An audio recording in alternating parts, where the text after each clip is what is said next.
സദാശിവസമാരംഭാം ശങ്കരാചാര്യമധ്യമാം അസ്മദാചാര്യപര്യന്താം വന്ദേ ഗുരുപരമ്പരാം.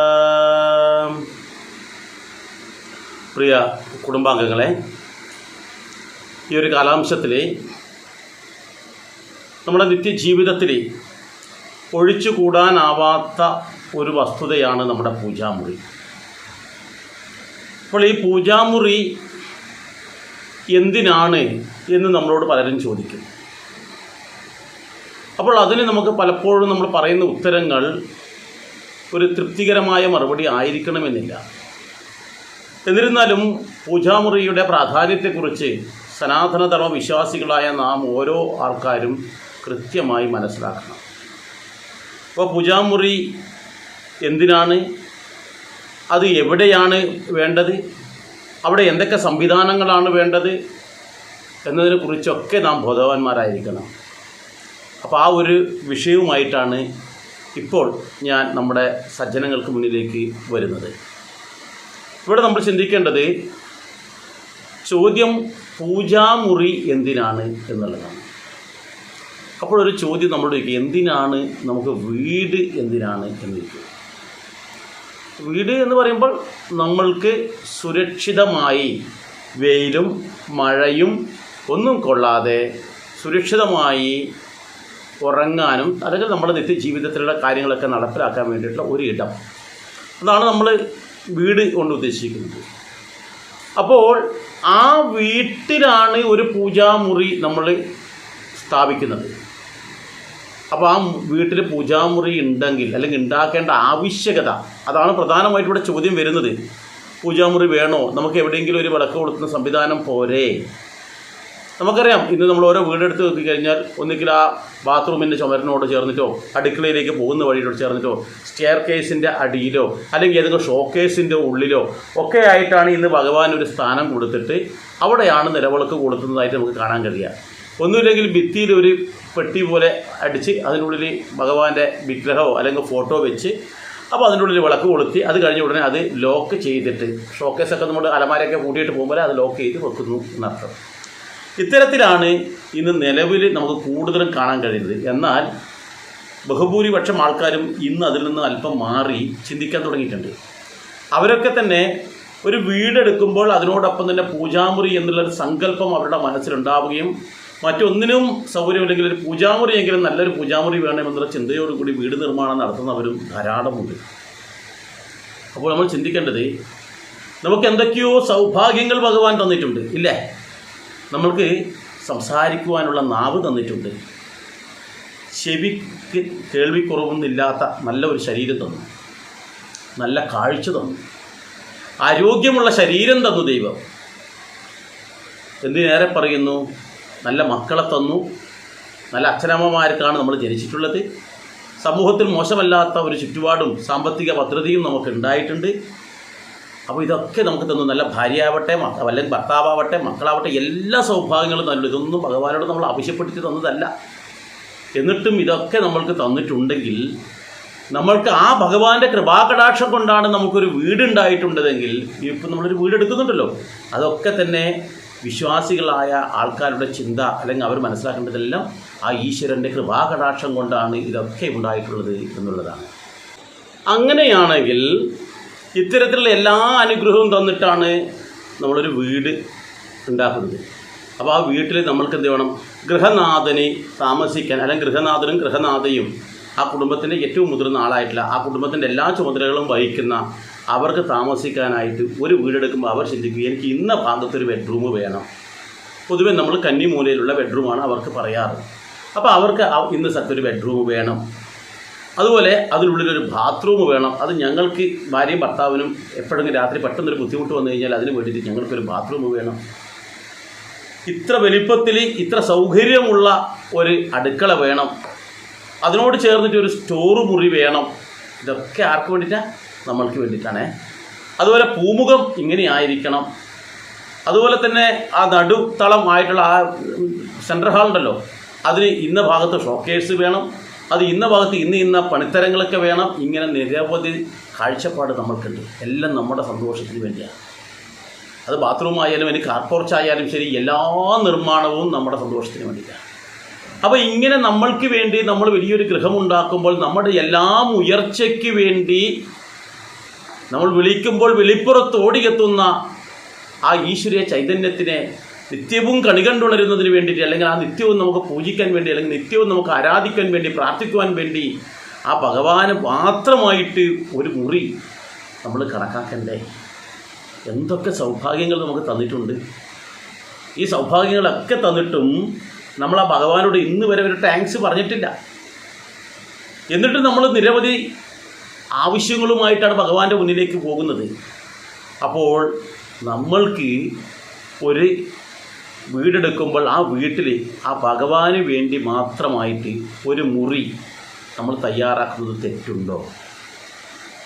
നമ്മളെപ്പോലെ തന്നെ നമ്മൾ എന്താവശ്യത്തിനും ബുദ്ധിമുട്ടിക്കുന്നതാണ് ദൈവത്തിനെ. അപ്പോൾ അതുകൊണ്ട് തന്നെ ആ ഈശ്വര സങ്കല്പത്തിലുള്ള എപ്പോഴും നമ്മൾ പ്രഭാതത്തിൽ ഉണർന്ന് എഴുന്നേറ്റ് കഴിഞ്ഞാൽ ആദ്യം ഓടിച്ചെല്ലുന്നത് പൂജാമുറിയിലേക്ക്, ആ ഭഗവാന്റെ ആ മുഖമൊന്ന് കണി കാണാൻ വേണ്ടിയിട്ട് ഓടിപ്പോകുന്ന ആൾക്കാരുണ്ട്.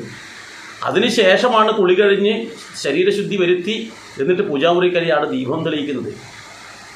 അപ്പോൾ നമ്മൾ അവിടത്തേക്ക് പോകുമ്പോൾ, അല്ലെങ്കിൽ ആ ഭഗവാന്റെ ആ ഇരിപ്പിടം എപ്പോഴും സന്തോഷമുണ്ടാകുന്ന, ശാന്തി ഉണ്ടാകുന്ന, സമാധാനമുണ്ടാകുന്ന നല്ലൊരു അന്തരീക്ഷത്തിലായിരിക്കണം. അപ്പോൾ എന്തായാലും നമ്മളൊരു വീടെടുക്കുന്നുണ്ടെങ്കിൽ ആ ഭഗവാന് വേണ്ടിയിട്ട് ഒരു പൂജാമുറി നമ്മൾ ഒരുക്കണം. നമ്മൾ പറയും ഇതെൻ്റെ മകൻ്റെ ബെഡ്റൂമാണ്, ഇത് മകളുടെ ബെഡ്റൂമാണ്, അത് അച്ഛൻ്റെ ബെഡ്റൂമാണ്, ഇത് അമ്മയുടെ ഇതാണ്, ഇതൊക്കെ നമ്മൾ പറയാറില്ലേ? എന്നാൽ നമുക്കെല്ലാം ഉയർച്ചയുണ്ടാക്കി തന്ന ഭഗവാന് വേണ്ടി ഒരു ചെറിയ ഒരു സൗകര്യം നമ്മൾ ഒരുക്കണം. അതിനെയാണ് പൂജാമുറി എന്ന് പറയുന്നത്. അപ്പോൾ നിങ്ങൾക്ക് ചിന്തിക്കാം വേണോ വേണ്ടയോ എന്ന്, നിങ്ങളുടെ ഇഷ്ടമാണ്. വിശ്വാസികളായ ആൾക്കാർക്ക് വേണ്ടിയാണ് ഞാനിത് പറയുന്നത്. അല്ലാതെ യുക്തിവാദികൾ എന്ന് പറഞ്ഞാൽ ഒരിക്കലും തെറ്റില്ല. കാരണം എന്താ, ഞാനും ഒരു യുക്തിവാദിയാണ്. എൻ്റെ യുക്തിക്കനുസരിച്ച് കാര്യങ്ങൾ ചെയ്യാൻ കഴിവുള്ള ഒരാളായതുകൊണ്ട് ഞാൻ എൻ്റെ യുക്തിക്കനുസരിച്ചാണ്, അല്ലാണ്ട് മറ്റുള്ളവരുടെ യുക്തിയല്ല. അപ്പോൾ എൻ്റെ യുക്തിക്കനുസരിച്ചാണ് ഞാനിവിടെ പറയുന്നത്. പക്ഷേ നിരീശ്വരവാദികൾക്കോ അവിശ്വാസികളായ ആൾക്കാർക്കോ വേണ്ടിയല്ല ഞാൻ ഈ കാര്യം പറയുന്നത് എന്നും കൂടി ഓർമ്മിപ്പിക്കട്ടെ. അപ്പോൾ പൂജാമുറി നമുക്ക് ആവശ്യമാണ്. പക്ഷേ അത് എവിടെയാണ് നമ്മൾ നിർമ്മിക്കേണ്ടത്? നമുക്കറിയാം, നമ്മൾ വീടെടുക്കുന്നുണ്ട്. വീടിൻ്റെ മുഖത്ത് തെക്കോ വടക്കോ പടിഞ്ഞാറോ എവിടെയോ ആവട്ടെ, എന്നാൽ ആ പൂജാമുറിക്കൊരു സ്ഥാനം വേണ്ടേ, സ്ഥലം വേണ്ടേ? അത് എവിടെയാണ്? വാസ്തുശാസ്ത്രപ്രകാരം അതിനൊരു സ്ഥാനമുണ്ട്. അത് ഏതാണെന്നാണ് നമ്മൾ മനസ്സിലാക്കേണ്ടത്. വാസ്തുശാസ്ത്രപ്രകാരം ഈ വീടിൻ്റെ ഈശാനകോണ് മുതൽ നിരർതി കോണ് വരെയുള്ള ആ ഭാഗത്ത് നമുക്ക് ഈ പറയുന്ന പൂജാമുറി വരുന്നതുകൊണ്ട് ദോഷമൊന്നുമില്ല. ഏത് വഴി? ഈശാനകോണിൽ നിന്ന് വായുകോണിലേക്കും വായുകോണിൽ നിന്ന് നിരർതി കോണിലേക്കുമുള്ള ഭാഗം എന്ന് വെച്ചാൽ, ഈശാനകോണ് എന്ന് പറയുമ്പോൾ പെട്ടെന്ന് എല്ലാവർക്കും മനസ്സിലാക്കണമെന്നില്ല. എന്ന് വെച്ചാൽ വടക്ക് കിഴക്കേ മൂല. ഒരു വീടെടുക്കുമ്പോൾ ആ വീടിൻ്റെ വടക്ക് കിഴക്കേ മൂലയിലാണ് പൂജാമുറി വരുന്നതെങ്കിൽ ഉത്തമമായ സ്ഥാനമാണെന്നാണ് പറയുന്നത്. വടക്ക് കിഴക്കേ മൂല, അവിടെ നമ്മൾ പൂജാമുറി വെക്കാൻ പറ്റുമോ? അങ്ങനെ അവിടെയാണ് പൂജാമുറിക്ക് സ്ഥാനം കണ്ടെത്തുന്നുണ്ടെങ്കിൽ അതിൻ്റെ ദർശനം, ആ പൂജാമുറിയിൽ നിന്ന് പുറത്തേക്ക് ഇറങ്ങാനുള്ള ഡോറ് വെക്കേണ്ടത് പടിഞ്ഞാറ് ഭാഗത്തായിരിക്കണം, പൂജാമുറിയുടെ പടിഞ്ഞാറ് ഭാഗത്ത്. അപ്പോൾ കിഴക്ക് വടക്കേ മൂലയാണ് ഉത്തമമായ സ്ഥാനം. ഇനി അതല്ല എങ്കിൽ നമ്മൾക്ക് ഈ ഭാഗത്ത് 4 ഭാഗം പറയുന്നുണ്ടല്ലോ, ഈ 4 ഭാഗത്ത് എവിടെ വേണമെങ്കിലും വെച്ചാൽ തെക്കോ കിഴക്കോ വടക്കോ പടിഞ്ഞാറോ അത് വീടിൻ്റെ ദിശക്കനുസരിച്ച് നമുക്ക് ചെയ്യുന്നതുകൊണ്ട് ദോഷമൊന്നുമില്ല മധ്യഭാഗത്ത്. എന്നാൽ പൊതുവെ നമ്മുടെ കേരളത്തിലെ പൂജാമുറികൾ ഈ പറയുന്ന ഈശാനകോണിൽ പ്രധാന സ്ഥാനം കൽപ്പിക്കുകയും തുടർന്ന് അവിടുന്ന് വായുകോണ് എന്ന് പറഞ്ഞാൽ വടക്ക് പടിഞ്ഞാറേ മൂല, അവിടുന്ന് നേരെ നിരർതി കോണ് അല്ലെങ്കിൽ കന്നിമൂല എന്ന് പറയും, എന്ന് വെച്ചാൽ തെക്ക് പടിഞ്ഞാറേ മൂല. ഈ ഭാഗത്ത് എവിടെ വന്നാലും ദോഷമില്ല എന്നാണ് പറയുന്നത്. ഇത് പൂജാമുറി. അപ്പോൾ പൂജാമുറി ഇങ്ങനെ വരുന്ന അവസരത്തിൽ വളരെയേറെ ശ്രദ്ധിക്കേണ്ട ഒരു കാര്യമുണ്ട്. എന്താണ്? ഒരു കാരണവശാലും ഇത് ഏതെങ്കിലും സ്റ്റെയറിൻ്റെ അടിയിലോ മറ്റൊന്നും കൊണ്ടുവെക്കരുത്. 1, 2 ബാത്റൂം കക്കൂസൊക്കെ ഉണ്ടാകും. അപ്പോൾ നമ്മുടെ മാലിന്യങ്ങൾ നിക്ഷേപിക്കാൻ വേണ്ടിയിട്ടുള്ള ഒരു ഭാഗം, അതിനോട് ചേർന്നിട്ട് ഒരിക്കലും നമ്മൾ അതിൻ്റെ ചുമരിനോട് ചേർന്നിട്ട് ഒരിക്കലും പൂജാമുറി സ്ഥാപിക്കരുത്. അപ്പോൾ ചില ആൾക്കാർ ചോദിക്കും, അടുക്കളയോട് ചേർന്നിട്ട്, അടുക്കളയുടെ ചുമരിനോട് ചേർന്നിട്ട് സ്ഥാപിക്കാൻ പാടുണ്ടോ എന്ന്. എന്നാലും ഇപ്പോൾ ചില ആൾക്കാർ ഒരു അടുക്കളയോട് ചേർന്നിട്ടും ബെഡ്റൂമിനോട് ചേർന്നിട്ടൊന്നും പാടില്ല എന്ന് പറയും. ചെറിയ ഒരു 3-4 സെൻറ്റ് സ്ഥലത്ത് വീടെടുക്കുന്ന ആൾക്കാർക്ക്, 1-2 ബെഡ്റൂം കൊണ്ടുള്ള ആൾക്കാർക്ക് അങ്ങനെ ഒരു ഇതും നമുക്ക് പറയാൻ പറ്റില്ല. എന്നിരുന്നാലും നമ്മൾ ഒരിക്കലും ഈ പറയുന്ന അഗ്നിമൂലക്കൊന്നും കൊണ്ടുപോയിട്ട് ഈ പൂജാമുറി വെക്കണ്ട എന്നുള്ളതാണ് എൻ്റെ വ്യക്തിപരമായ അഭിപ്രായം. പക്ഷേ നിങ്ങൾക്ക് വേണമെങ്കിൽ ഇനിയിപ്പോൾ ബെഡ്റൂമിനോട് ചേർന്നിട്ട് ആ ചുമരിനോട് ചേർന്നിട്ടായിപ്പോയി കഴിഞ്ഞുകൊണ്ട് ദോഷമൊന്നുമില്ല. ഇത് ദോഷമെന്ന് പറയുന്നത് എന്താണെന്ന് അറിയാം ചില ആൾക്കാർ പറയാൻ കാരണം വെച്ചാൽ, ഇപ്പോൾ ഈ ബെഡ്റൂമിനോട് ചേർന്നിട്ടാകുമ്പോൾ അവിടെ ഈ ആർത്തവ കാലത്തുള്ള സ്ത്രീകൾക്കൊക്കെ ഇത് പ്രശ്നമല്ലേ എന്നാണ്. ഒരു പ്രശ്നവുമില്ല. കാരണം നമ്മളിവിടെ പൂജാമുറിയിൽ നമ്മുടെ ആനന്ദത്തിന് വേണ്ടി, നമ്മുടെ സന്തോഷത്തിന് വേണ്ടിയിട്ടാണ് പൂജാമുറിയിൽ നമ്മൾ ദേവനെ പ്രതിഷ്ഠിക്കുന്നത്. അപ്പോൾ പാർവതി ആവട്ടെ, മഹാലക്ഷ്മി ആവട്ടെ, പരാശക്തി ആവട്ടെ, ഭദ്രകാളി ആവട്ടെ, ഏത് ദേവിയായാലും അവരെല്ലാം തന്നെ അമ്മയാണ്, സ്ത്രീയാണ്. അപ്പോൾ ആ സ്ത്രീ ആയിട്ടുള്ള ആ ദേവി ഭാവത്തിന് ഇതേപോലെ ആർത്തവ സ്വഭാവമുണ്ട്. ആ ദേവിയെ നമ്മൾ ആരാധിക്കുന്നുണ്ട്. അതേപോലെ തന്നെയാണ് നമ്മുടെ വീട്ടിലെ സ്ത്രീകളെയും നമ്മൾ ആരാധിക്കുകയും ബഹുമാനിക്കുകയും ഒക്കെ വേണം, അവരെ മാറ്റി നിർത്തേണ്ടതല്ല. അപ്പോൾ അതുകൊണ്ട് തന്നെ പൂജാമുറിയോട് ചേർന്ന് ബെഡ്റൂം വന്നുകൊണ്ട് ഒരിക്കലും ദോഷമൊന്നുമില്ല. ചില ആൾക്കാർ പറയും അത് ദോഷമാണെന്ന് പറയും. ഞാൻ വ്യക്തിപരമായി പറയട്ടെ, അതൊരു ദോഷവുമല്ല. അങ്ങനെ വന്നതുകൊണ്ട് ഒരിക്കലും നമുക്കൊരു അനർത്ഥങ്ങളൊന്നും ഉണ്ടാകില്ല. കാരണം നമ്മുടെ സന്തോഷത്തിന് വേണ്ടി നമ്മൾക്കൊന്ന് മനസ്സ് തുറന്നൊന്ന് പ്രാർത്ഥിക്കാനുള്ള ഒരിടം നമ്മൾ ഉണ്ടാക്കുകയാണ്. അത് നിങ്ങൾക്ക് ബെഡ്റൂമിൻ്റെ ഉള്ളിൽ ഇരുന്നിട്ട് പ്രാർത്ഥിച്ചാലും ദോഷമില്ല, അടുക്കളയിൽ ഇരുന്നിട്ട് പ്രാർത്ഥിച്ചാലും ദോഷമില്ല. എവിടെ ഇരുന്നിട്ടായാലും ഭഗവാനെ വിളിച്ച് നാമം ജപിക്കുന്നതിന് ഒരു പ്രശ്നവുമില്ല. അതുകൊണ്ട് ഇതിൻ്റെ ചുമരിനോട് ചേർന്ന് വന്നു കഴിഞ്ഞാൽ, അടുക്കളയോട് ചുമരിനോട് ചേർന്ന് നിന്നാൽ ദോഷമാണെന്ന് പറയുന്നതിനോട് എനിക്ക് യോജിപ്പില്ല. എന്നാൽ കക്കൂസ് എന്ന് പറയുന്നത് നമ്മൾ മാലിന്യം എപ്പോഴും വൃത്തികേടായി കിടക്കുന്ന, അല്ലെങ്കിൽ ശൗച്യം, അല്ലെങ്കിൽ നമ്മുടെ ഈ ശരീരത്തിലുള്ള മലീമസമായിട്ടുള്ള വസ്തു നിക്ഷേപിക്കുന്ന സ്ഥലവും ഒക്കെ ആയതുകൊണ്ടാണ് അതിനോട് ചുമരിനോട് ചേർന്നിട്ടുണ്ട്. അവിടെ എന്ന് വെച്ചാൽ സ്വതവേ മനുഷ്യന്മാരായ ആൾക്കാർ ആ ഒരു ആവശ്യത്തിന് മാത്രമേ അതിനുള്ളിൽ പോകാറുള്ളൂ. നമുക്ക് സ്വസ്ഥമായിട്ട് കുറേ നേരം ഇരിക്കാനല്ല. അപ്പം നമുക്ക് അതിനോട് ചേർന്നിട്ട് വേണ്ട എന്ന് മാത്രം. അതും എൻ്റെ ഒരു ഇതാണ്, ഒരു നിർബന്ധമായിട്ട് ഞാൻ പറയുന്നില്ല. അത് നമ്മൾ ചെയ്യാതിരിക്കുന്നതാണ് നല്ലത് നടത്തുന്നത്. അപ്പോൾ ഇത്തരത്തിൽ നമ്മൾ അവിടെ ആ വീടിൻ്റെ ഈ ഭാഗങ്ങളിൽ നമ്മൾ പൂജാമുറി സ്ഥാപിക്കാം. ഇനിയെങ്കിലും നിർബന്ധമായിട്ടും നമ്മൾ ഇതുണ്ടാക്കുമ്പോൾ ശ്രദ്ധിക്കുക. എന്നിട്ടോ ഈ മുറി പൂജാമുറിയാണല്ലോ, മുറി എടുക്കുമ്പോൾ നമ്മൾ ചിന്തിക്കുന്നത് സമചതുരമാകാതിരിക്കുന്നതാണ് നല്ലത്. എന്തുകൊണ്ടെന്ന് വെച്ചാൽ നമ്മൾ ദീർഘചതുരത്തിലാണെങ്കിൽ, അതും ഭഗവാന്റെ ഫോട്ടോ വിഗ്രഹമോ കാര്യങ്ങളൊക്കെ നമ്മൾ വെച്ചില്ലേ, അവിടുന്ന് അങ്ങോട്ടും ഇങ്ങോട്ടുമുള്ള നീളം, ഇപ്പം കിഴക്ക് പടിഞ്ഞാറായിട്ട് ദീർഘമായിട്ടുള്ള സ്ഥിതിയിലാണെങ്കിൽ ഉത്തമമാണ്. എന്തുകൊണ്ടെന്നാൽ ഭഗവാന്റെ മുന്നിൽ നമ്മൾ നാമജപത്തിന് ശേഷം ഒന്ന് നീണ്ടു നിവർന്ന് നമസ്കരിക്കണമെന്നുണ്ടെങ്കിൽ ആ ഒരു സൗകര്യം നമ്മൾക്ക് നീളത്തിലാകുമ്പോൾ, ദീർഘചതുരത്തിലാകുമ്പോൾ നമുക്ക് കിട്ടും. സ്ഥലം കുറഞ്ഞു പോകുന്നുമില്ല. നമുക്കിരുന്ന് ജപിക്കുകയും ചെയ്യാം, അവിടെ നീണ്ടു നിവർന്ന് നമസ്കരിക്കുകയും ചെയ്യാം. അതുകൊണ്ട് തന്നെ നമ്മൾക്ക് അവിടെ ദീർഘചതുരത്തിലുള്ള ഒരു മുറിയാണ് ഉത്തമം. ഇനിയോ ഇതിൻ്റെ ഉള്ളിലടിക്കുന്ന ഈ പെയിൻറ്റിങ്ങൊക്കെ നമ്മൾ ചെയ്യുമല്ലോ, അത് പരമാവധി കടും കളറാകാതിരിക്കുക. ഇരുണ്ട കളർ എന്ന് വെച്ചാൽ ഇളം കളർ വെച്ചാൽ നമ്മുടെ മനസ്സിന് എപ്പോഴും സന്തോഷം തരുമെന്ന് പറയുന്നത്. വെള്ളയോ അല്ലെങ്കിൽ ഇളം കളർ ഏതായാലും അത് ചെയ്യുന്നതായിരിക്കും കുറേ കൂടി നല്ലത്. അപ്പോൾ പൂജാമുറിയുടെ നിർമ്മാണം പൂർത്തിയായി, ഏത് ഭാഗമാണെന്ന് മനസ്സിലായി. ഇനി ചിന്തിക്കേണ്ടത് ഈ പൂജാമുറിയിൽ എന്തൊക്കെയാണ് വേണ്ടത് എന്നുള്ളതാണ്. പൂജാമുറിയുടെ കാര്യം പറയുമ്പോൾ നമ്മളെല്ലാം മനസ്സിലാക്കണ്ടേ. നിർബന്ധമായിട്ടും പൂജാമുറിയിൽ വേണ്ടതെന്ന് വെച്ചാൽ പഞ്ചഭൂതങ്ങളുടെ സാന്നിധ്യം വേണം. അതേപോലെ തന്നെ നമ്മുടെ ഇഷ്ടദൈവങ്ങളുടെ ഒക്കെ ഫോട്ടോ വെക്കാം. നമ്മൾ മനസ്സിലാക്കേണ്ട ഒരു കാര്യമുണ്ട്, ദൈവം ഒന്നേ ഉള്ളൂ, ഈശ്വരൻ ഒന്നേ ഉള്ളൂ. ഈ പ്രപഞ്ചം മുഴുവൻ നിറഞ്ഞു കിടക്കുന്ന ആ ചൈതന്യം ഒന്നേ ഉള്ളൂ. എന്ന് വെച്ചാൽ MG വിനോദ് എന്ന് പറയുന്നത് ഞാൻ ഒന്നേ ഉള്ളൂ. എന്നെ എൻ്റെ അമ്മ മോനെ എന്ന് വിളിക്കുന്നു, എൻ്റെ മക്കൾ അച്ഛ എന്ന് വിളിക്കുന്നു, എൻ്റെ ഭാര്യ വിനോട്ട എന്ന് വിളിക്കുന്നു. ഓരോ ആൾക്കാരും ഓരോ പേര് വിളിക്കുന്നു, പക്ഷെ ഞാനൊന്നേ ഉള്ളൂ. അതുപോലെ ഈ ഭഗവാന്റെ രൂപമായിട്ടുള്ള കൃഷ്ണ ഭഗവാന്റെ രൂപം ഇവിടെ ഉണ്ടല്ലോ. ഈ ഭഗവാനെ നമ്മൾ കൃഷ്ണ എന്ന് വിളിച്ചോട്ടെ, വേറൊരാൾ ഗോവിന്ദ എന്ന് വിളിച്ചോട്ടെ, വേറൊരാൾ കേശവ എന്ന് വിളിച്ചോട്ടെ, ഒരാൾ ഉണ്ണിക്കണ്ണ എന്ന് വിളിച്ചോട്ടെ. ശരിയല്ല, ഈ രൂപത്തെ നോക്കിയിട്ട് അമ്മേ രക്ഷിക്കണേ എന്ന് പറഞ്ഞാലും ഭഗവാൻ യാതൊരു ഭാവഭേദവും ഉണ്ടാവില്ല. ഭഗവാൻ തന്നെ ഗീതയിൽ പറഞ്ഞിരിക്കുക എന്താ, നിങ്ങൾ ഏത് പേരിലോ ഏത് രൂപത്തിലോ ഏത് ഭാവത്തിലോ എന്നെ നിങ്ങൾ വിളിച്ചോളൂ, എല്ലാം ഞാൻ തന്നെയാണെന്ന് പറഞ്ഞത്. അതുകൊണ്ട് ശംഭോ മഹാദേവ എന്ന് ഭഗവാൻ കൃഷ്ണനോട് പറഞ്ഞാൽ ഭഗവാൻ ഒരു പരിഭവവും ഇല്ല, അത് ഭഗവാൻ തന്നെയാണ്. അപ്പോൾ അതുകൊണ്ട് തന്നെ ഈ ഒരു തത്വം മനസ്സിലാക്കുന്ന ആൾക്കാർക്ക് ഏതെങ്കിലും ഇഷ്ടദേവൻ്റെ ഒരു ഫോട്ടോ അല്ലെങ്കിൽ രൂപം ആ പൂജാമുറിയിൽ വെക്കാം. എന്താണ്? അത് തന്നെയാണ് കൃഷ്ണൻ, അത് തന്നെയാണ് ശിവൻ, അത് തന്നെയാണ് വിഷ്ണു, അത് തന്നെയാണ് ദേവി, അത് തന്നെയാണ് ശാസ്താവ് എന്നൊക്കെ വിചാരിക്കുന്ന ആൾക്കാർക്ക്. അല്ല, നമ്മുടെ വീട്ടിൽ നിരവധി ആൾക്കാരുണ്ട്, ഒരു കുടുംബമല്ലേ നമ്മൾ. അപ്പോൾ കുടുംബത്തിലെ ആൾക്കാർ ചിലപ്പോൾ കൃഷ്ണനെ ആരാധിക്കുന്ന ആൾക്കാരുണ്ട്, ചില ആൾക്കാർ ദേവിയെ ആരാധിക്കുന്ന ആൾക്കാരുണ്ട്, മുത്തപ്പനെ ആരാധിക്കുന്ന ആൾക്കാരുണ്ട്, അയ്യപ്പനെ ആരാധിക്കുന്ന ആൾക്കാരുണ്ട്. അപ്പോൾ അവരുടെയൊക്കെ ഇഷ്ടദൈവങ്ങളുടെയൊക്കെ രൂപത്തിൽ നമുക്ക് ആരാധിക്കാം. അപ്പോൾ അതുകൊണ്ടാണ് നമ്മൾക്ക് ഏത് രൂപത്തിലും ഭാവത്തിലും ഒക്കെ ആരാധിക്കാമെന്നുള്ള ആ ഒരു ആനുകൂല്യമുള്ളത് കൊണ്ട് നമുക്കിതിൻ്റെ ഒക്കെ ഫോട്ടോ വെച്ചിട്ട് നമുക്ക് ആരാധിക്കുന്നതിൽ ഒരു തെറ്റുമില്ല. അപ്പോൾ ഈ പൂജാമുറിയിൽ ഇങ്ങനെയുള്ള എല്ലാ ഫോട്ടോകളും വെക്കുക. എന്നാലും പ്രധാനമായിട്ട് ഒറ്റ നോട്ടത്തിൽ കാണുന്നിടത്ത് നമ്മുടെ കുടുംബദേവതയുടെ ഫോട്ടോ വെക്കുന്നതാണ് ഉചിതം.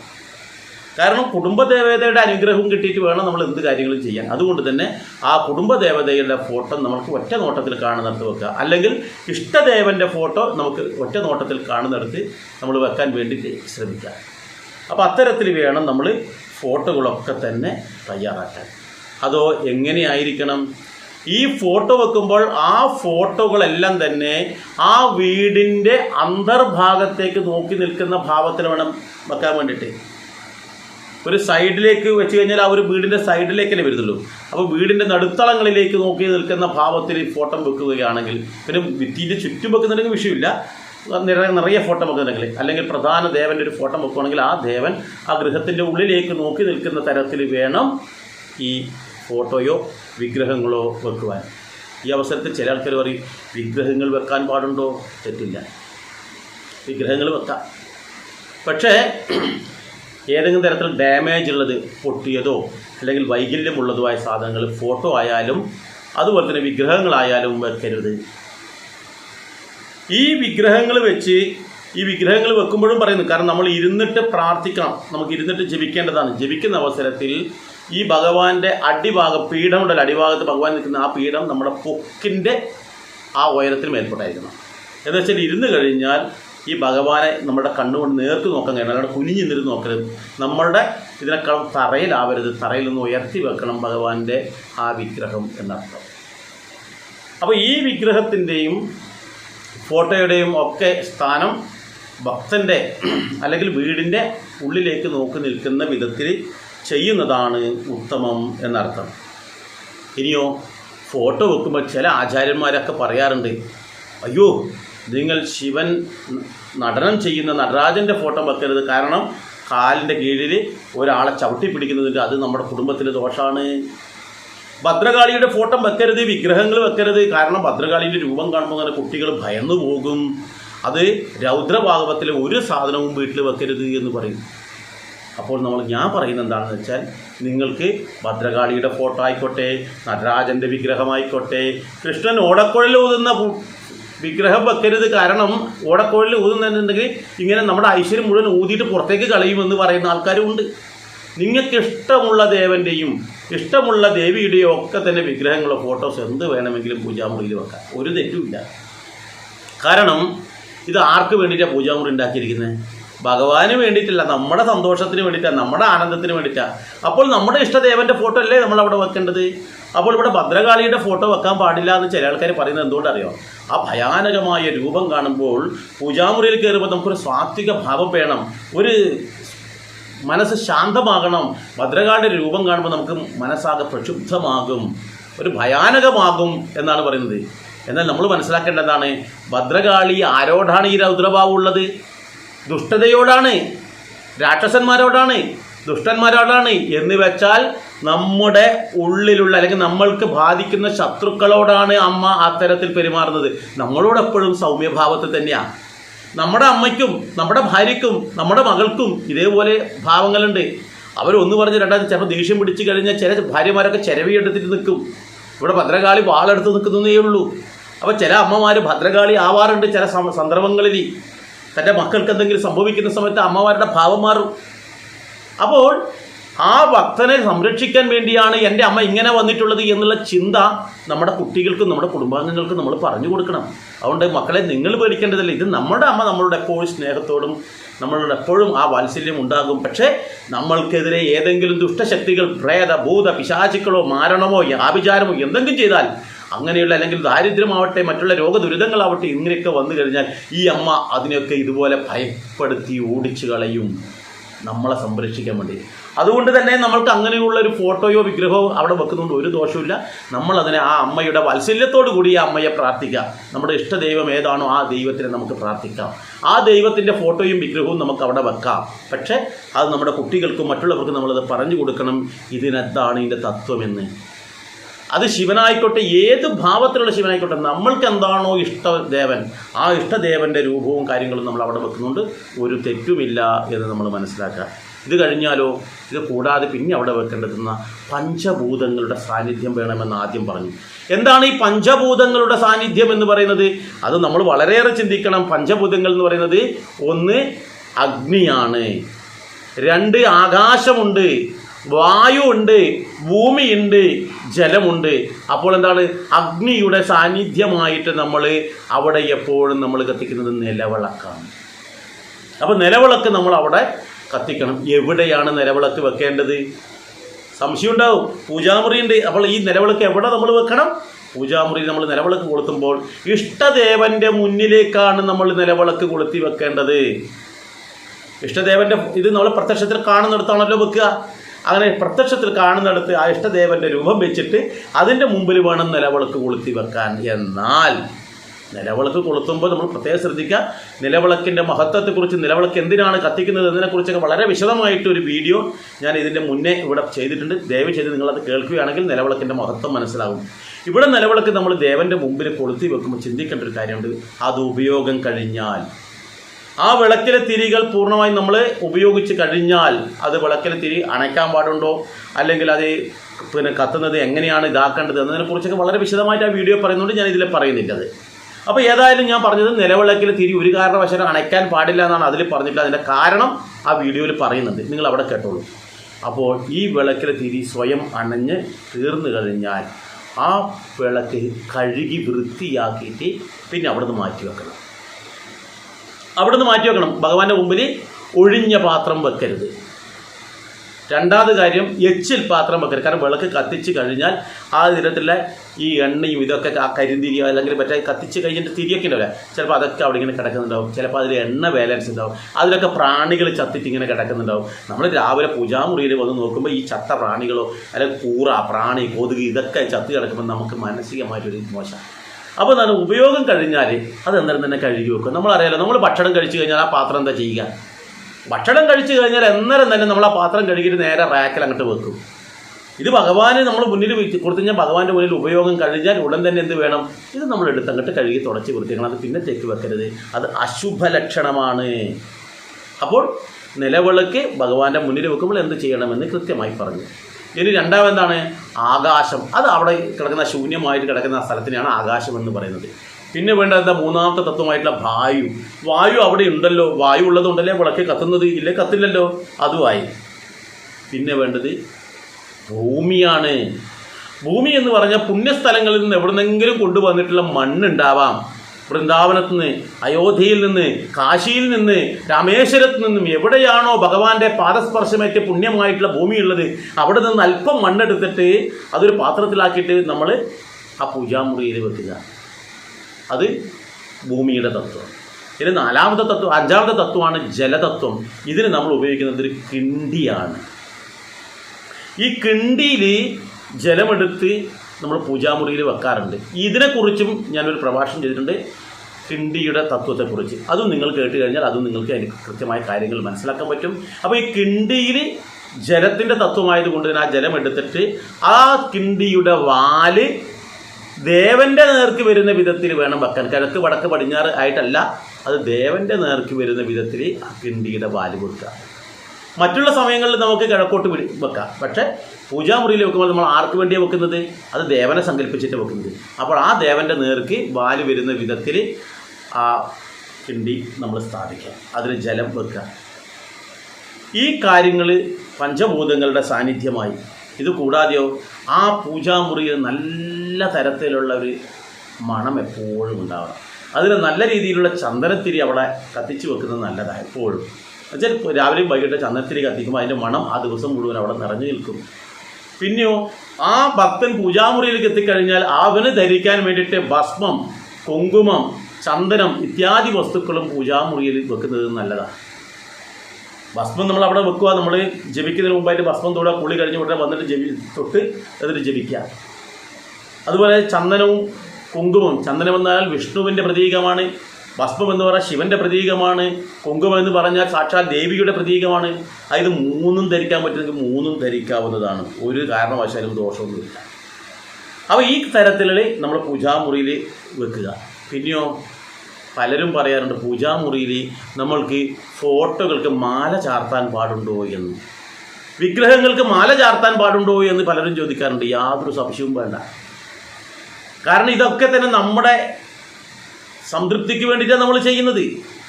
അപ്പോൾ ആ ഫോട്ടോയിലോ മറ്റുമൊക്കെ നമ്മളൊന്ന് മാല നമ്മൾ തന്നെ കൈകൊണ്ട് കെട്ടിയിട്ട് അവിടെ ചാർത്തുകൊണ്ട് ഒരു ദോഷവുമില്ല. നമ്മൾ പണ്ട് കാലങ്ങളിൽ കോളേജിലൊക്കെ പോകുന്ന പെൺകുട്ടികൾ ഇലഞ്ഞിപ്പൂവും അതുപോലെ തന്നെ കനകാംബരവും അങ്ങനെയുള്ള പല പൂക്കൾ, തുളസിയൊക്കെ കൊണ്ട് മാല ചെറിയൊരു മാല കെട്ടിയിട്ട് തലയിൽ ചൂടുന്നൊരു കാര്യമുണ്ട്. അത് അവരുടെ സന്തോഷത്തിനുണ്ട്, അവർക്ക് വേണ്ടി ചെയ്യുന്നതാണ്.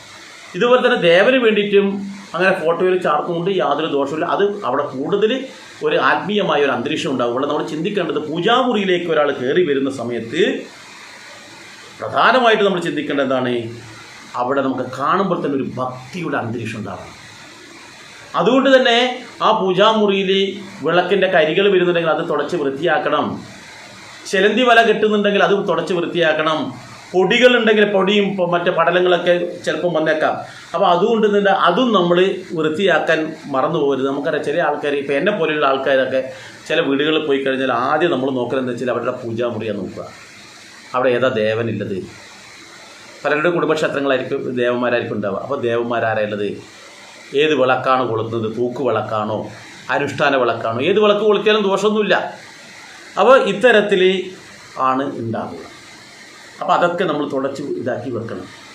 അപ്പോൾ ഈ പൂജാമുറിയിൽ കയറുന്ന ആൾക്കൊരു ഭക്തിയുടെ അന്തരീക്ഷം ഉണ്ടാക്കുന്ന തരത്തിൽ ഏത് അവസരത്തിൽ അവിടെ കയറുന്നൊക്കെ ഒരു ശാന്തമായ ഒരു ഭക്തിയുടെ അന്തരീക്ഷം ഉണ്ടാവണം. അവിടെ ഇരുന്നിട്ട് ജപിക്കുന്ന ആൾക്കാർക്കും അങ്ങനെ ഒരു ആത്മീയമായ തത്വം അതിലേക്ക് ഉണ്ടാവണം. പിന്നെയോ നമ്മൾക്ക് വേണ്ടുന്ന സഹസ്രനാമങ്ങളുടേത്, രാമായണത്തിൻ്റെത്, ഭാഗവതത്തിൻ്റെയും ഒക്കെ ഗ്രന്ഥങ്ങൾ ഈ പൂജാമുറിയിൽ വെക്കണം എപ്പോഴും. ആ വിളക്ക് കൊളുന്ന സമയത്ത് ഏതെങ്കിലും ഒരു ഗ്രന്ഥമെടുത്ത് ഒരു ദിവസം വായിക്കാൻ നമ്മൾ ശ്രമിക്കണം.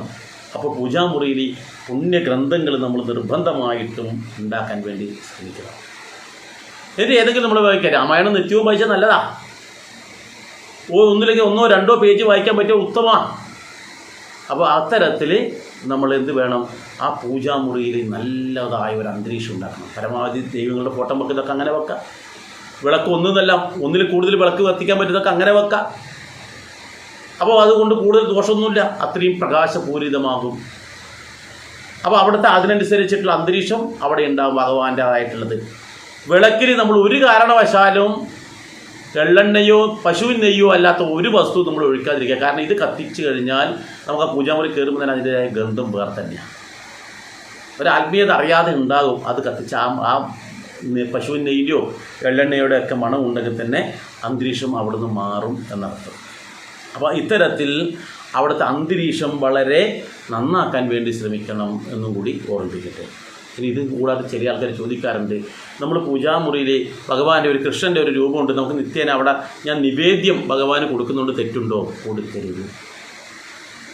കണ്ടില്ല, ഇവിടെ ഈ ഭഗവാന്റെ ഇപ്പം ഇതൊരു വിഗ്രഹമല്ല, ശരിയായി ഇതൊരു പ്രതിമയാണെന്നേ പറയാൻ പറ്റും. പക്ഷെ നമുക്ക് വിഗ്രഹമായിട്ട് സങ്കല്പിക്കാം. വിശേഷണ ഗ്രാഹ്യത ഇത് വിഗ്രഹ എന്ന് പറയുന്ന പോലെ നമുക്ക് ഭഗവാൻ കൃഷ്ണനായി കാണാൻ വേണ്ടി വിഗ്രഹമായിട്ട് കണക്കാക്കി. പക്ഷെ ഇതൊരു പ്രതിമയായിട്ടാണ്. പക്ഷേ ക്ഷേത്രങ്ങളിലുള്ളത് എന്താണ്? ആ വിഗ്രഹത്തിലേക്ക് ആ ഒരു പ്രത്യേക തരത്തിലുള്ളൊരു പ്രാണോർജ്ജം നമ്മളതിലേക്ക് കൊടുക്കുന്നു, അല്ലെങ്കിൽ പ്രാണപ്രതിഷ്ഠ നടത്തുന്നു. അതിനകത്ത് പ്രാണൻ കൊടുക്കുന്നുണ്ട് ആ വിഗ്രഹത്തിലേക്ക്, ഒരു തന്ത്രി വരെ. അതൊരു ചൈതന്യമുണ്ട്, ആ ബിംബത്തിന് ചൈതന്യമുണ്ട്.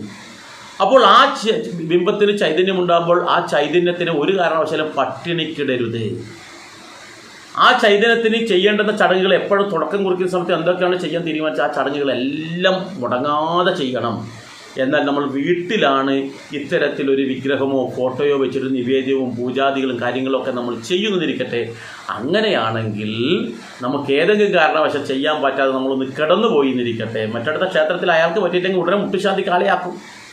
നമ്മൾ ഏതെങ്കിലും താരം കിടന്നുപോയി, ബന്ധുക്കളുടെ ഒരു വിവാഹമുണ്ട്, അല്ലെങ്കിൽ ഒരു ഹോസ്പിറ്റൽ കേസ് വന്നു, അങ്ങനെ എന്തെങ്കിലും വന്നു പോയാൽ ഇതങ്ങും മുടങ്ങും, പട്ടിണിക്കിടുന്നതിന് തുല്യമാകും. അപ്പോൾ നമുക്ക് ദുരിതമാണ് ഉണ്ടാവുക. നമ്മളൊരു ചൈതന്യത്തിനുണ്ടാക്കി അതിനെ പട്ടിണിക്കിടുക എന്ന് പറഞ്ഞാൽ, ഒരു വീട്ടിലൊരു പൂച്ചയെ പോറ്റുന്നുണ്ട്, പൂച്ചയെ പോറ്റുന്ന സമയത്ത് നമ്മൾ അതിന് ഭക്ഷണവും കാര്യങ്ങളും കൃത്യമായി കൊടുക്കണം. പിന്നെ അത് കൊടുക്കാതെ നമ്മളതിനെ പൂട്ടിയിട്ടാലുള്ള അവസ്ഥ എന്താണ്? വളരെ മോശമല്ലേ? പട്ടിയാവട്ടെ എന്തോ ആവട്ടെ, നമ്മൾക്ക് വീട്ടിലില്ല എന്നുണ്ടെങ്കിൽ നമ്മളൊരു മാസത്തെ ഒരു ടൂറിന് പോവാണ്, പട്ടിയെ നമ്മൾ കൂട്ടിലിട്ട് പോറ്റുമോ? അതുപോലെ ഒരു മൃഗത്തിനെയും പോറ്റില്ല. നമ്മുടെ വീട്ടിലെ കുട്ടിയാവട്ടെ, കുട്ടിക്ക് നമ്മളെല്ലാം ടൂർ പോകണം, മോനെ നീ ഇവിടെ നിൽക്കുന്ന മറ്റു പറ്റുമോ? പറ്റില്ല. അപ്പോൾ അതുകൊണ്ട് തന്നെ വീട്ടിലുള്ള വിഗ്രഹങ്ങൾക്കോ ഫോട്ടോയുടെ മുന്നിലോ നിവേദ്യാദി മറ്റു വസ്തുക്കളൊന്നും കൊടുക്കാതിരിക്കുന്നതാണ് ഉത്തമം. അങ്ങനെ കൊടുത്തു കഴിഞ്ഞാൽ നമുക്ക് ഏതെങ്കിലും കാരണവശാൽ ഇത് മുടങ്ങിപ്പോയി കഴിഞ്ഞാൽ അത് നമുക്ക് ദുരിതം ചെയ്യും എന്നുള്ളതാണ് പ്രത്യേകം ശ്രദ്ധിക്കേണ്ടത്. ഇത് കൂടാതെ ചില ആൾക്കാർ ചോദിക്കാറുണ്ട്, എൻ്റെ വീട് 2 നിലയുള്ളതാണ്, അപ്പോൾ എനിക്ക് താഴെ അതിന് സൗകര്യമില്ല, മുകളിൽ നമുക്ക് ചെയ്യാൻ പറ്റുമോ 2ാം നിലയുടെ മുകളിൽ എന്ന്? എന്നാൽ ചിന്തിക്കുക, നമ്മൾ വെറും പ്രാർത്ഥന മാത്രമാണ് ചെയ്യുന്നതെങ്കിൽ നിങ്ങൾക്ക് 2ാം നിലേൻ്റെ മുകളിൽ ചെയ്യുന്നതുകൊണ്ട് തെറ്റില്ല. എന്നാൽ ഗണപതി ഹോമം, അതുപോലെ തന്നെ മറ്റുള്ള ഏതെങ്കിലും പൂജാതി കർമ്മങ്ങളൊക്കെ നമ്മുടെ വീട്ടിൽ ചെയ്യുന്നുണ്ട്, പൂജാമുറിയായിട്ട് ബന്ധപ്പെട്ടിട്ട് ചെയ്യുന്നുണ്ട്, ഏതെങ്കിലും തരത്തിൽ പൂജാകർമ്മങ്ങൾ ചെയ്യാറുണ്ട് ഇതിരിക്കട്ടെ, കൊല്ലത്തിലൊരിക്കാവാം, മാസത്തിലൊരിക്കാവാം, ഏതെങ്കിലും സംക്രമത്തിന് മാത്രമാവാം, അങ്ങനെ ചെയ്യുന്നുണ്ടെങ്കിൽ ഒരിക്കലും 2ാം നിലയിലേക്ക് ചെയ്യരുത്. കാരണം ഭൂമിയുമായി ബന്ധമുണ്ടാകണം എന്നർത്ഥം. ദേവൻ്റെ സ്ഥാനം ഭൂമിയിൽ നിന്ന് തന്നെ ഉണ്ടാവണം. അവിടെ നമുക്ക് അടിത്തറയാണ് ഭദ്രമാകേണ്ടത്. അതുകൊണ്ട് തന്നെ ഒരു കാരണവശാലും ഈ 2ാം നിലയുടെ മുകളിലേക്ക് ഒരിക്കലും അങ്ങനെ ചെയ്യരുത്. ഇതുപോലെ തന്നെ വേറൊരാൾ ചോദിക്കുന്ന ചോദ്യമുണ്ട്. എന്താണെന്നറിയോ? ഈ മരിച്ചവരുടെ ഫോട്ടോ പൂജാമുറിയിൽ വെക്കാൻ പാടുണ്ടോ എന്ന്. ഒരു കാരണവശാലും വെക്കരുത്. കാരണം ഈ മരിച്ച വ്യക്തികൾ ശരിക്കും പറഞ്ഞാൽ മരണ ജനന പ്രക്രിയയ്ക്ക് വിധേയമാകാത്ത തരത്തിലുള്ളതാണ് നമ്മുടെ ഈശ്വരീയ സങ്കല്പം, നാശമില്ലാത്തതാണ്. അപ്പോൾ അങ്ങനെയുള്ള സങ്കല്പമുള്ള ആ ഈശ്വരീയ സങ്കല്പങ്ങൾക്കിടയിൽ നമ്മുടെ കുടുംബത്തിൽ ഒരാൾ മരിച്ചുപോയി, അല്ലെങ്കിൽ നമുക്കറിയപ്പെടുന്ന ഒരാൾ മരിച്ചുപോയി എന്ന് കരുതി അവരുടെ ഫോട്ടോ കൊണ്ടുപോയിട്ട് നമ്മളവിടെ വെച്ച് കഴിഞ്ഞാൽ അവരെക്കുറിച്ചുള്ള ഓർമ്മകളായിരിക്കും നമുക്ക് പൂജാമുറിയിൽ കയറുമ്പോൾ ഉണ്ടാവുക, ഭഗവാനെക്കുറിച്ചുള്ള ഓർമ്മകളായിരിക്കില്ല. മരിച്ചവരുടെ ഫോട്ടോ പോലും നമ്മൾ കാണുന്നിടത്ത് പോലും വെക്കരുതെന്ന് ആണ് പറയുന്നത്. അതിനെക്കുറിച്ച് വേറൊരു വീഡിയോ ഞാൻ ചെയ്തിട്ടുണ്ട്, എന്താണ് കാരണം എന്നുള്ളത്. ആ വീഡിയോ നിങ്ങൾക്ക് കേട്ട് കഴിഞ്ഞാൽ മനസ്സിലാക്കാൻ പറ്റും. അപ്പോൾ ഒരു കാരണവശാലും മരിച്ച ആൾക്കാരുടെ ഫോട്ടോസ് പൂജാമുറിയിൽ വെക്കരുത്. നിങ്ങൾക്ക് അവരെ വേറെ തന്നെ ഒരു വാത്സല്യം അല്ലെങ്കിൽ ബഹുമാനമുള്ള ഗുരുക്കന്മാരുടെയൊക്കെ ഫോട്ടോസ് ഉണ്ടാവും. പ്രമുഖരായിട്ടുള്ള ആചാര്യന്മാരായ ഗുരുക്കന്മാരായ ആൾക്കാർ, വഴികാട്ടികളായ അവരെ വേണമെങ്കിൽ നിങ്ങൾ വേറെ തന്നെ വെച്ചിട്ട് ആരാധിച്ചോളൂ, വിഷയമില്ല. പക്ഷേ ദൈവത്തിനെയും അവരും ഒന്നിച്ച് വെക്കുന്ന അവസരത്തിൽ ആചാര്യന്മാർക്ക് കൊടുക്കേണ്ടത് വേറെ തന്നെ ഒരു സ്ഥാനമാണ്. ഗുരുക്കന്മാർക്ക് കൊടുക്കേണ്ടത് ആ സ്ഥാനം നമ്മൾ ദൈവത്തിൻ്റെതല്ല, ദൈവത്തിനെ കാണിച്ചു തരുന്ന ആളാണ് ഗുരുക്കന്മാർ. അപ്പോൾ ദൈവത്തിനേക്കാൾ ഉയർന്ന സ്ഥാനം. പക്ഷെ അവർ മരിച്ചു പോയവരാണെങ്കിൽ അവർ പിതൃലോകത്തേക്ക് എത്തിക്കഴിഞ്ഞു, അവർ മരണപ്രക്രിയയ്ക്ക് വിധേയരായ ആൾക്കാരാണ്. അപ്പോൾ അങ്ങനെയുള്ള നിരവധി സന്യാസി ശ്രേഷ്ഠന്മാരുണ്ട്. അവരൊക്കെ നമുക്ക് ബഹുമാനിക്കാം, ആദരിക്കാം, പൂജിക്കാം. പക്ഷേ പൂജാമുറിയിൽ നിന്ന് മാറ്റി വെക്കുന്നതാണ് നല്ലത്. അല്ലെങ്കിൽ പൂജാമുറിയിൽ അവരുടെ പാത്രം വെച്ചിട്ട് അവർക്ക് മാത്രം ചെയ്യുന്നതുകൊണ്ട് ദോഷമൊന്നുമില്ല. നമുക്ക് ഇഷ്ടപ്പെട്ട ദൈവത്തിൻ്റെയല്ലേ വെക്കുന്നത്. അവരെ ദൈവമായി സങ്കല്പിക്കുന്ന ആൾക്കാർക്ക് ഒരിക്കലും ഒരു ദോഷമില്ല. അവർ ആ വിധത്തിൽ ചെയ്തോട്ടെ, അതിൽ തെറ്റില്ല. പക്ഷേ മരിച്ചിട്ടുള്ള നമ്മൾക്ക് വീട് ചിലപ്പം ഏതെങ്കിലും തരത്തിൽ അപകടത്തിൽ മരിച്ച ആളാവാം, അല്ലെങ്കിൽ മറ്റേതെങ്കിലും തരത്തിൽ മരിച്ചു പോയ ആളെ രോഗം വന്നിട്ടോ നമുക്ക് വളരെ വേണ്ടപ്പെട്ട ആളാവാം. അപ്പം അങ്ങനെയുള്ള ആൾക്കാരുടെയൊക്കെ ഫോട്ടോസ് നമ്മൾ ഒരു കാരണവശാലും പൂജാമുറിയിൽ വെക്കാതിരിക്കുന്നതാണ് നല്ലത് എന്നുകൂടി നമ്മൾ ഓർക്കുക. ഇനി ഒരു കാര്യം പറയാനുള്ളത് എന്താണെന്ന് വെച്ചാൽ, പൂജാമുറി ഇല്ലാന്നിരിക്കട്ടെ, ചില ആൾക്കാരുടെ വീട്ടിൽ പൂജാമുറി ഉണ്ടാകില്ല. അപ്പോൾ അങ്ങനെ പൂജാമുറിക്ക് ചില അവരുടെ സൗകര്യമില്ല, കാരണം വീട് എടുത്തു പോയി, ഇനി എന്ത് ചെയ്യും, ഇനി പൂജാമുറിക്ക് പ്രത്യേക സൗകര്യമില്ലല്ലോ.